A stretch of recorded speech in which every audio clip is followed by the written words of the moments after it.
Bilib qo'yinglar, o'sha zulmni xizmatchilari, zolimlarning yonida turib ularni oqlayotganlar, sizlar uni yaqinida yashayotgan odamlar, onalar va ayollarni qarg'ishga qolgan odamlar yoki qarg'ishni olayotgan odamlar. Bilinglar shuni. Uzoqdadirsizlar, yaqindadirsizlar, lekin o'zinglarni ajratib olinglar. Chiziqni qayerdasizlar? Ariqni qayerdasizlar? Musulmonlar tomonida, mazlumlar tomonidamisizlar yoki zolimlar tomonida, mansabdorlar tomonida, zo'ravonlar tomonidamisizlar? Bilinglar, o'sha qarg'ishlar, duolar osmonga ko'tarilib qaytib yog'ilayotgan bo'lsa, ariqni u yoqqa yog'ilayotgan bo'ladi. Chiziqni u yoqqa yog'ilayotgan bo'ladi. Mazlumlardan ko'tarib farishtalar zolimlarning ustiga yog'dirishadi. Sizlar ham mahalla raisidirsizlar, posbondirsizlar, milliy xavfsizlik xizmatini agenti, ayg'oqchisidirsizlar, maktabni direktori yo o'qituvchisidirsizlar, tashkilotni direktori, raisi yo rayon hokimi yoki vazir yo ichki ishlar vazirligi yoki va hokazo va hokazo kim bo'lsanglar ham, agar mo'min bo'lsanglar, musulmon bo'lsanglar, mazlumlar tomonda bo'linglar. Mazlumlar tomonda bo'lsanglar, mazlumlarning yaxshi duosiga musharraf bo'lasizlar. Zolimlar tomonda turgan bo'lsanglar, bilib qo'yinglar, qarg'ish bizni emas, lekin mazlumlar qarg'ib boradi. Uni og'ziga biz xo'jayin bo'lmaymiz. Onalar, qizlar yig'layapti qanchasi. Otasi yo'qolgan yoki qamalgan. Uni o'sha sizlar qamagansizlar.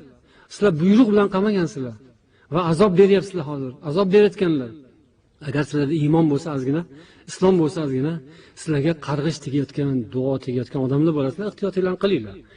Islomda bor narsalar bo'lar. Bu duolarni Alloh taolo hozir qabul qilayotganini sizlar bilmayapsizlar. Lekin payg'ambar sollallohu alayhi vasallam aytganlarki, Alloh degan: "Va yaqulu robbu va izzati la ansurannaka walau ba'da hin." Izzatim bilan qasam ichib aytamanki, men albatta senga ozgina vaqtdan keyin bo'lsa ham albatta yordam beraman degan Alloh taolo. Buni Imom Tirmiziy rivoyat qilganlar. Tabaroniy, Ibn Mojah rivoyat qilganlar. Sahih hadis. Ularning xudosi nima qilib beradi? Ularning qo'ldan nima ish keladi deb o'ylamanglar. Kalta o'ylagan bo'lasizlar. Kalta o'ylayapsizlar sizlar. Yaqinda keladi. O'sha duolarga sizlar ham ularning duoi badiga qolyapsizlar. Ular o'sha zolimlarga qo'shilib sizlar ham javob berasizlar. Da'avatun mustajabatun, 3 ta da'vat, duo bor, qabul bo'ladigan 3 ta duo bor deganlar Rasululloh sollallohu alayhi vasallam. Da'vatul mazlum, da'vatul musafir, da'vatul validi ala walidi. Mazlumning duosi, musofirning duosi, otaning bolani haqqiga qilgan duosi. Zarar duo. Nauzubillah. Mazlumning duosi qabul bo'lyapti, yozilyapti hozir. Sizlarning berayotgan azoblaringiz ham yozilyapti. Qamoqxona nozirlari, zo'ravonlar, jallodlar, shafqatsizlar, zolimlar sizlarni berayotgan azoblaringiz yozilyapti va duolar ham yozilyapti. Alloh qabul qilyapti mazlumning duosini. Yoki musofirlarning duosi, muhojirlarning duosi, vatanini, oilasini, yaqinlarini, ota-onalarini, qarindoshlarini, do'stlarini, yurtini, uyini yoki tijoratlarini, bizneslarini, hovli joylarini, pul, mol, mulklarni sizlarga qoldirib ketgan musofirlar, ular ham duo qilyapti. Ularning ham duosi qabul. Muhojirlar hammasining duosi qabul inshaalloh. Ularning jazosini olishga yo tayyor bo'linglar, yo tavba qilinglar, qochinglar sizlar ham. Ya'ni zolimdan agar kuchinglar yetmasa qochinglar.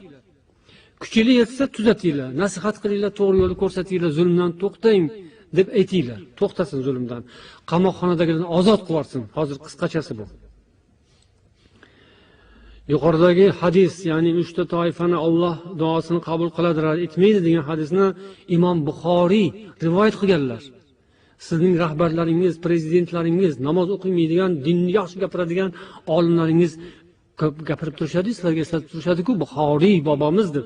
O'sha Buxoriy bobomiz aytgan hadisda shunaqa deyilgan, mazlumning duosi sizga uradi. Mazlumning duosi qabul. Bizga o'xshagan musofir, muhojirning ham duosi inshaalloh qabul. Ko'rasiz. Tortasiz. tavba qilmasangiz, istig'for aytmasangiz va zolimingizga, yaxshi ko'rganingizga nasihat qilmasangiz.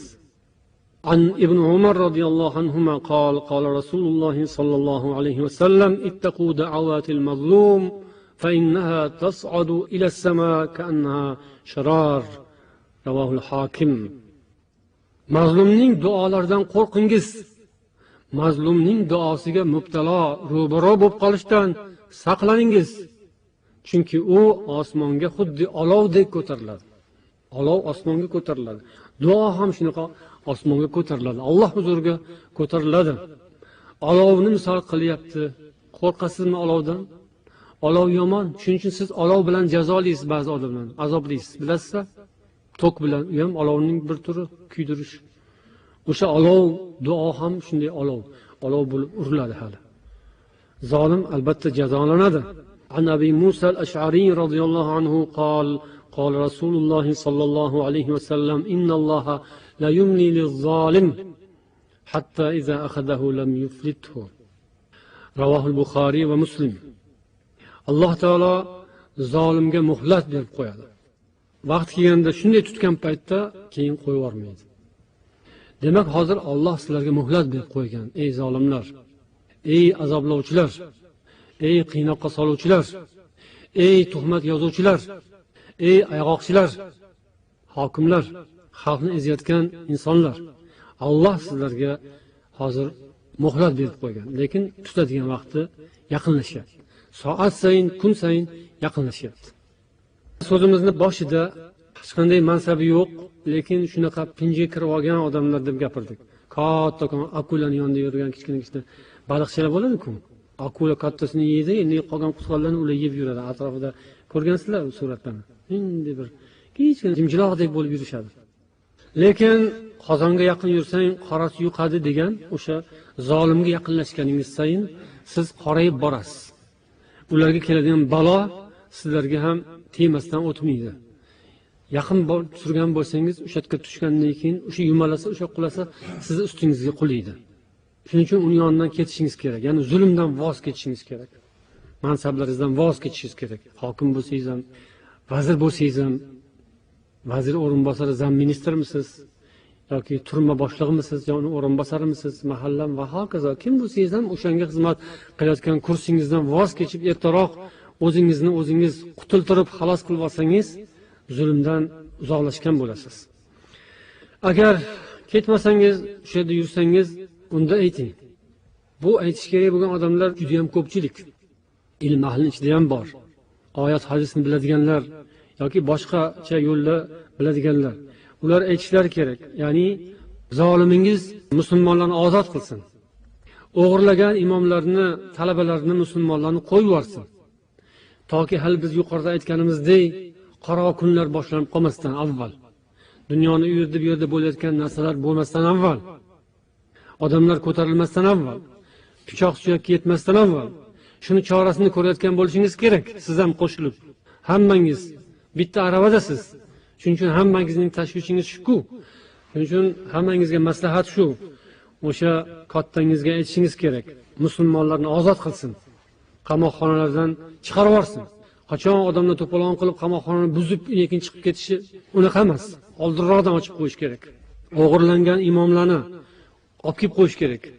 O'g'irlangan talabalarni, musulmonlarni qo'yib yuborish kerak. Yopgan masjidlarni ochib yuborishsin. Aytinglar, ochsin. 5000 ta masjid. O'zbekiston mustaqil bo'lgandan keyin qisqa vaqt ichida 5000 ta masjid ochildi. Hozir esa cherkov, sinagogalarni qo'shib hisoblaganda 2200 ta ekan. Hijobga qarshi qonunlarni bekor qilsin. Maktabda ro'mollarni tortib, yechib, yirtib olishlarni bas qilsin. Ba'zi juda ham haddan oshib ketgan uyatsiz o'qituvchilar, direktorlar, ular ham o'zlarini isloh qilib olishlari kerak. Maktabda, ishxonalarda ro'molga qarshi qilishlarini to'xtatishlari kerak. Hajga borish yo'llarida qo'yilgan to'siqlarni olib tashlash kerak. 40 yoshgacha anaqa manaqa degan gap so'zlarga hojat yo'q.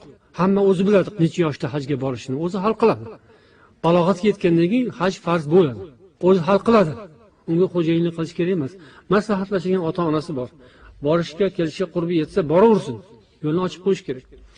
Xuddi shunga o'xshab juma kunlari juma namozlariga kelgan maktab o'quvchilariga tegish kerak emas. Ularni qo'rqitish kerak emas, ularni yo'lini to'sish kerak emas. Bu yerga o'qituvchilar turib olib, o'zinglar xunuk ko'rsatib, rasmga olib, yozib nima keragi bor? O'zinglar xor qilib, o'shana qilib turgan odamlar xor odamlar.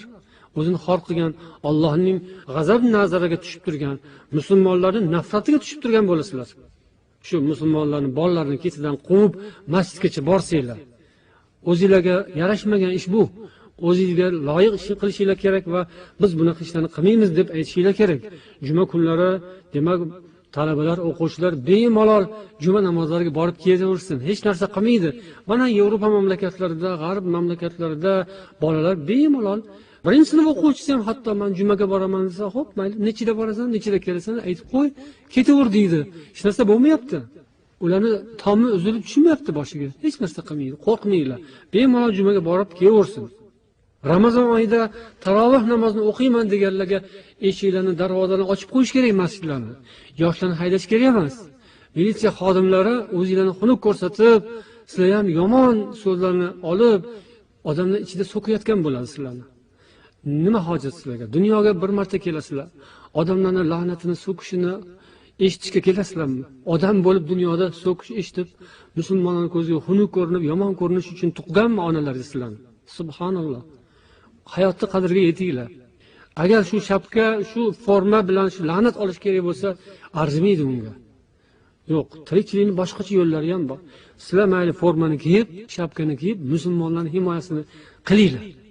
Shunga yo'l topinglar, yo'l qidiringlar. O'shanda Misrdagi kabi askarlarni oddiy xalq quchoqlab bag'riga bosib, armiya bilan xalq bir degan shiorlar bo'ldi. Shunga o'xshab O'zbekistonda ham militsiya bilan xalq bir degan so'z yaxshi. Militsiya poraxo'r, militsiya haromxo'r, militsiya zinokor, militsiya bosqinchi degan gapni nima keragi bor? Militsiya ham odamni bolasi-ku. Sizlar ham onalaringiz yaxshi umidlar bilan tug'gan-ku sizlarni ham dunyoga. Yaxshi odam bo'lish mumkin. Militsiya bo'lib faqat yomon bo'lish emas. Militsiya ham yaxshi bo'lishi mumkin. SMB ham yaxshi odam bo'lishi mumkin. Bo'lsa bo'lar, qo'ldan kelsa. Soldat, askar, harbiy bu ham yaxshi odam bo'lishi mumkin. Vazir, hokim, prezident mumkin. Yaxshi prezident bo'lish mumkin emasmi? Mumkin. Bo'lyapti-ku, mana ba'zi davlatlarda bor-ku. Masalan, Turkiyaning bosh vaziri nisbatan yoki boshqa joylarda ham olsa, ba'zi bir ibrat oladigan joyi bor. O'shalardan o'rganish kerak. Xalqqa ko'p zulm o'tkazish kerak emas. Uylarda odamlar yig'ilib Qur'on o'qiyotgan bo'lsa, uni yozib bermanglar. O'lganinglarda Qur'on o'qiganda foydasi bo'lmaydi sizlarga. Ayg'oqchilar, posbonlar, sizlar narkomanlarni topinglar, o'g'irlarni topinglar, o'shanga ayg'oqchilik qilsa bo'ladi. Ayg'oqchilik mumkinmi, mumkin emasmi deganda, mana shunaqa narkomanlarni, o'g'ri, muttahamlarni to'g'ridan to'g'ri borib ushlasa qochib ketadi-yu, qarab o'tirmaydi-ku ular ham. O'shalarga ayg'oqchilik kerak. Ularni izini quvish kerak. Yashirincha yo'llar bilan, usul bilan qo'llab shuni topsa bo'ladi deyilgan. Marhamat qilib sizlar o'shanaqalarni ketiga tushinglar. Agar sizlar Qur'on o'qiyotganlarni, aqiqa qilayotganlarni yoki bir yig'in qilayotganlarni yozib berayotgan bo'lsanglar, bilib qo'yinglar. Sizlarga Qur'on o'qishdan, o'lganlaringizda yoki janoza o'qishdan foydasi yo'q. Do'zaxga ketasizlar. Sizlar musulmonlarni jinoyatchi deb qamoqqa tashlashga xizmat qilayotgan bo'lsanglar, juda ham yomon ishni qilayotgan bo'lasizlar. Sizlar dindan chiqib kofir bo'lib qolayotgan bo'lishlari mumkin. Musulmonman deyish o'zi yetmaydi. Musulmon bo'lgan odam musulmonlikka muvofiq ishni qiladi, amal qiladi. Hijobga qarshi gapirmaydi, harakat qilmaydi, qo'lini tugul, tilini ham tekkazmaydi hijobga. Musulmonlarga ham shu, qo'lini ham, tilini ham tekkazmaydi. Musulmon odam. Al-muslim axul muslim. Musulmon musulmonning birodari-ku. Siz uyingizda o'zingizni, ukangizni, uni ham qamaysizmi? Prezidentingiz aytsa, ukangizni o'zini yoki otangizni yoki onangizni ham olib borib qamaysizmi? Astag'firullah, ba'zi shunaqa deganlar ham bo'lgan. Men otamni ham qamayman, onamni ham qamayman degan. Ular oqpadar degan gaplar bo'ladi-yu, Alloh hazrati. Shunaqa bo'lib qoladi u. Lekin umid qilamizki, ko'p militsiya xodimlari, ko'p askarlar musulmon. Ular o'zi musulmon hisoblaydi, lekin ko'pchiligi bilmaydi. Islom hukmlarini bilmaydi. Johillik bor. Shundan kelib xato noto'g'ri ishlarni qiladi. Lekin islomni tushunsa, musulmonlarni tushunsa, kimligini, o'zini ham kimligini bilsa, inshaalloh yaxshi ishlarni qiladi.